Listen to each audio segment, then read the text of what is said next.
সুধী শ্রদ্ধেয় ছোট ভাই বড় ভাইরা এবং নীলসাগর পরিবারের সদস্যবৃন্দ, আপনাদের সকলের উপর আল্লাহ রাব্বুল আলামিনের অশেষ রহমত বর্ষিত হোক এই কামনা করে আমার শুভেচ্ছা বক্তব্য আমি শুরু করছি। শুরুতেই কৃতজ্ঞতা জানাতে চাই যে আপনারা আমাকে যেভাবে এয়ারপোর্ট থেকে অভ্যর্থনা দিয়ে নিয়ে এসেছেন, অনেক কষ্ট স্বীকার করতে হয়েছে, এজন্য আমি আপনাদের প্রতি কৃতজ্ঞ। আসলে এখন কথা বলার সময় নাই, এখন আমাদের হচ্ছে কাজ করার সময়।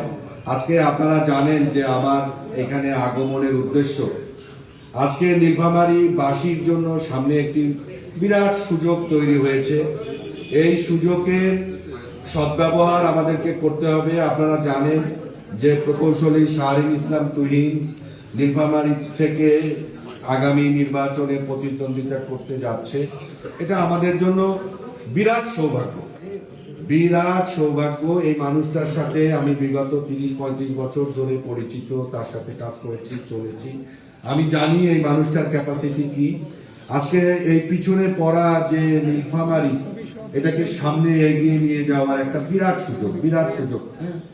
আমরা বিগত সময়ে সবসময় আবেগকে কাজে লাগিয়ে কাজ করেছি, আবেগ দিয়ে কাজ করেছি। এবার কিন্তু আমাদেরকে বিবেক দিয়ে, যুক্তি দিয়ে আসলে কাজ করতে হবে।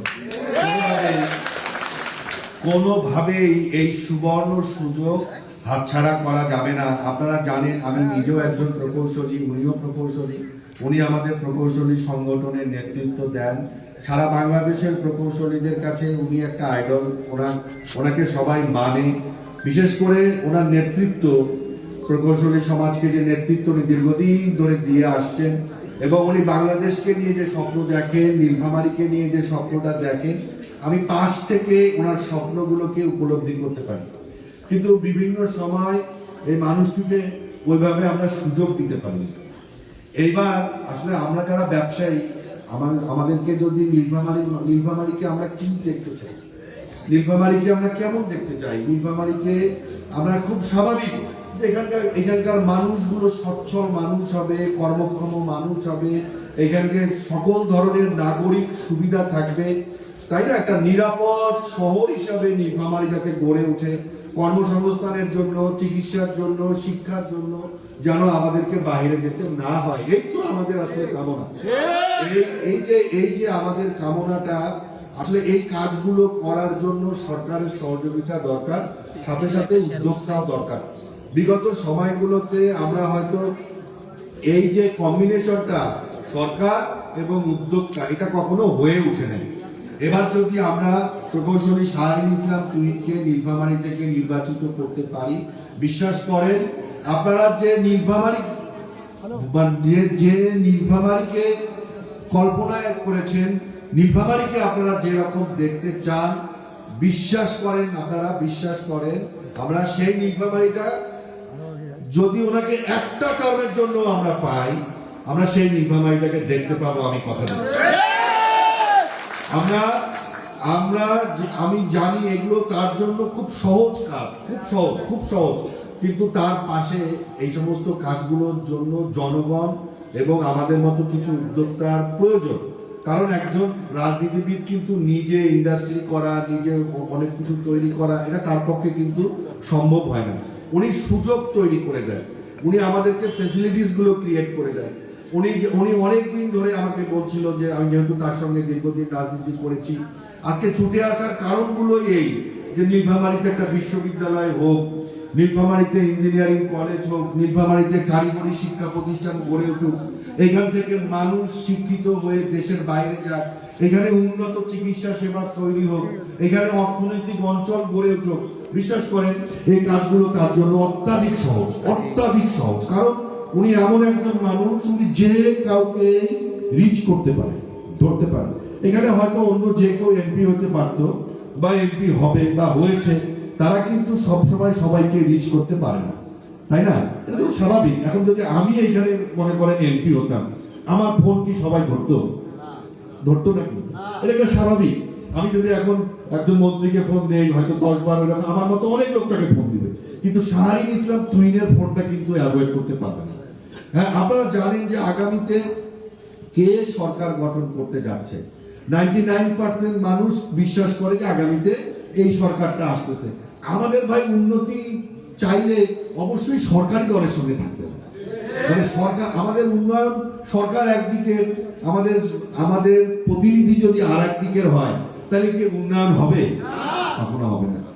এটা হচ্ছে স্বাভাবিক কথা। আর সেই লোকটা যদি ওই যে পরিবারটির এই সরকারকে নেতৃত্ব দিবে সেই পরিবারের সদস্য হয়, তো এটা আমাদের জন্য একটা অনেক বড় সুযোগ না?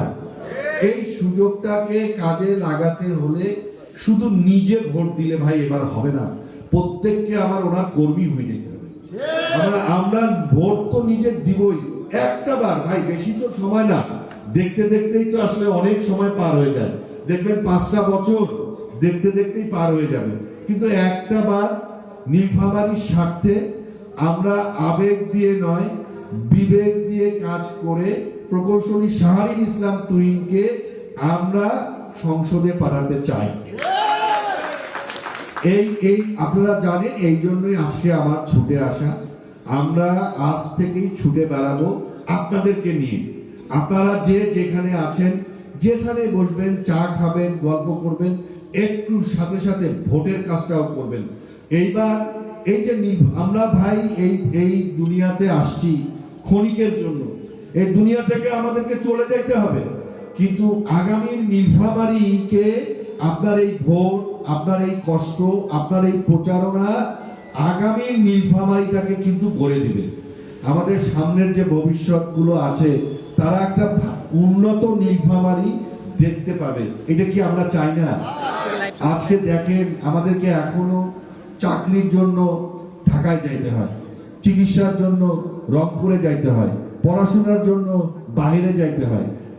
এই জিনিসগুলো তো হওয়ার কথা না। স্বাধীনতার আজকে যে এই যে আপনার 55-56 বছর যে পার হলো, আমরা কি এমন উন্নতি করতে পারছি বলেন?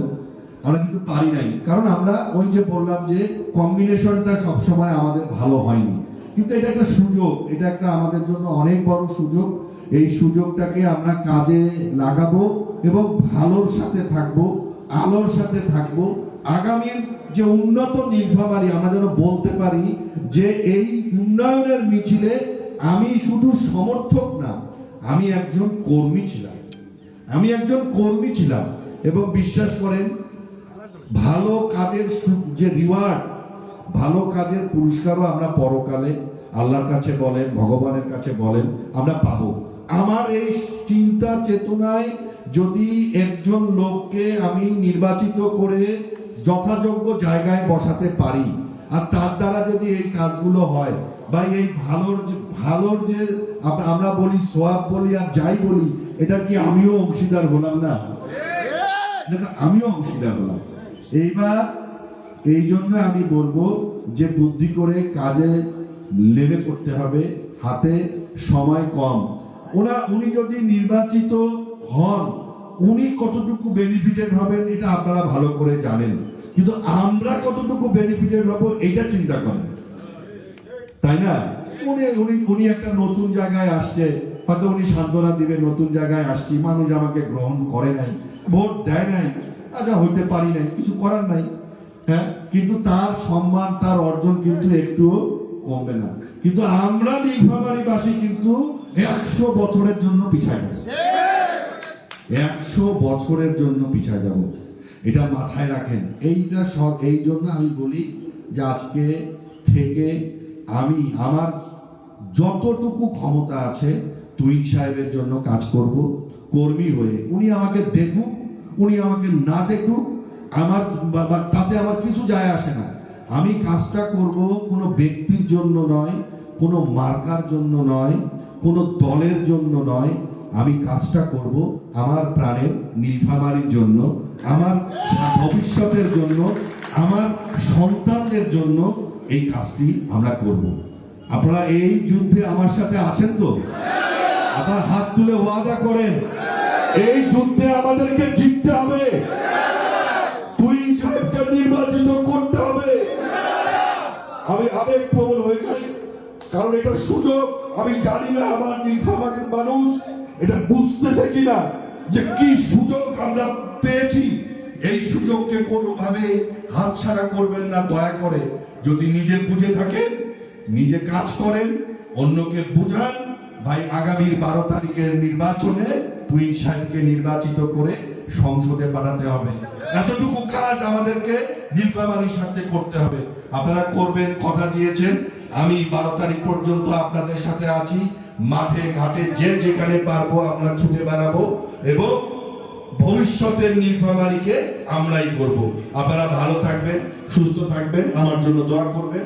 আমি যেন এই মেসেজটুকু নীলফামারীর ভোটারদের কাছে, নীলফামারীর মানুষদের কাছে পৌঁছাতে পারি। আপনারা দোয়া করবেন, আপনারা সুস্থ থাকেন, ভালো থাকেন এবং আমার জন্য দোয়া করবেন। আমি যেন আমরা যেন আগামী 12 তারিখ আমাদের মনের যে ইচ্ছা, সেই ইচ্ছাটা পূরণ করে সবাই খুশি মনে আবার এখানে একখানে হতে পারি। ভালো থাকবেন, ধন্যবাদ সবাই।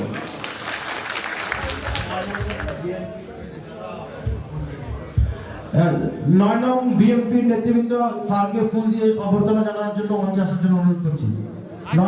নীলফামারী 9 নং